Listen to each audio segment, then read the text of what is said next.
Following more breaking news, the internal investigation into the so-called Deadpool wager inside of the Hartford Police Department has been completed. Hartford's police chief says that all three major crime supervisors who were under investigation will face discipline.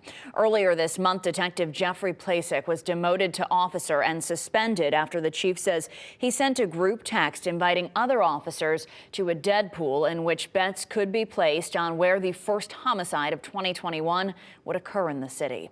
Several supervisors were also investigated, including Lieutenant Paul Cicero, who was removed as public information officer.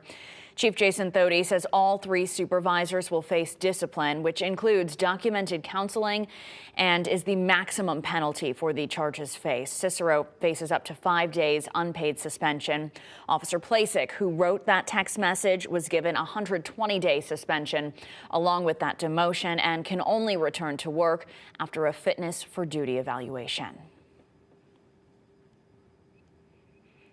And Chief Thody wrote, the investigation sustained charges against all three major crimes division supervisors who received the text message and, in my view, did not take strong and quick enough action.